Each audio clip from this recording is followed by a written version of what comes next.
Hello friends, today we are going to talk about conduction, convection, and radiation, the three types of heat transfer that we'll need to know about for third quarter, but also for fourth quarter when we cover weather. So, aiding me in my demonstration, we have a piece of science equipment, a safety lighter that we'll be very careful with. He says now, we'll see if I burn my fingers. It'd work better if we had something big like a bonfire, but for sake of safety, a smaller fire will work better. And this can show us how all three methods of heat transfer can actually happen with just one device. Some things like a heat lamp may only have one, but other things like this could show all three. Okay, so we're going to start with the easiest one, and that is conduction. Conduction is the easiest one to remember because it's the sharing of heat when two objects touch. Touch is the magic word. So I'll go ahead and get the flame going here. Okay, so we've got that. Now I'm going to let it go out before it gets too hot, and I will touch that, and it is warm to the touch. Not going to burn me quite yet, but well, hey, guess what? That warmth, when you touch something warm, that is conduction. That's passing heat by touch, is the direct touching of the molecules. The molecules in my finger, we're touching the molecules on the lighter, and it's still just a little bit warm. Okay, and that passing of heat, that transfer of heat is called conduction. So let's think of other real world examples, right? If you were to touch a hot frying pan, yowzers. Okay, or if you were to cook pasta in hot water, right? It's touching the hot water, so those would both be conduction.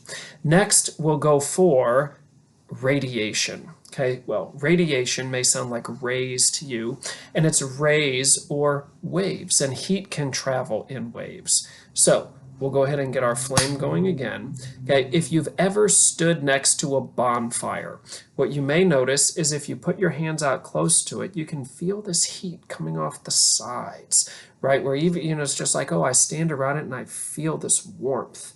That is because, and I felt the same thing with my little miniature fire there, that is because heat can travel as waves, invisible waves that travel through space, and then they transfer that energy to whatever they hit. So the sun would be the biggest, baddest example of this in our solar system. It's a great example.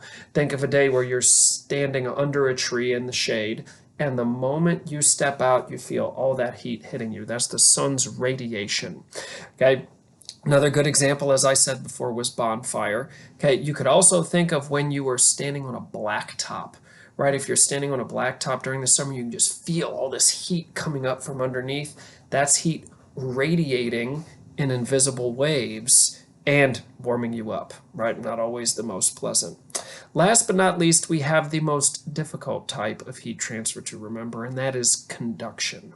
With conduction, okay, heat is carried by the movement of a fluid.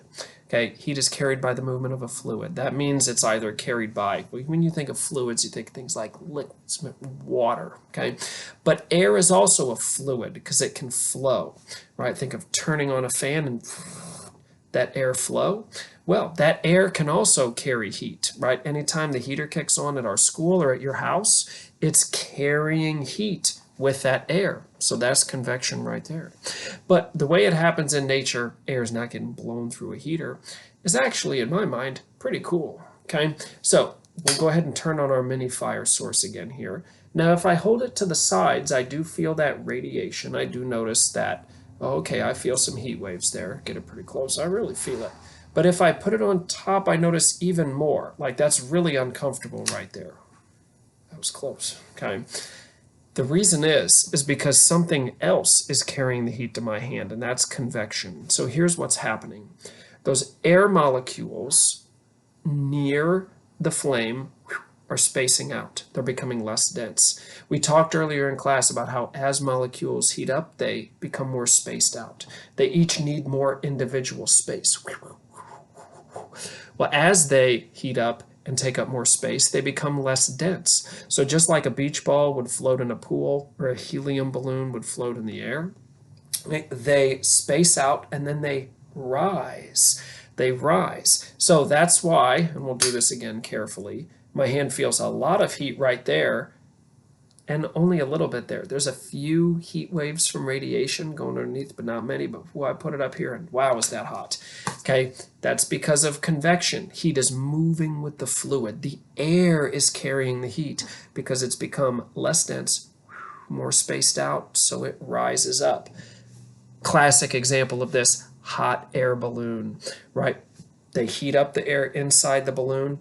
It's the same air, but now it has more energy, right? Those molecules are more spaced out, so it takes up less space, and that makes it buoyant, makes it float in the air.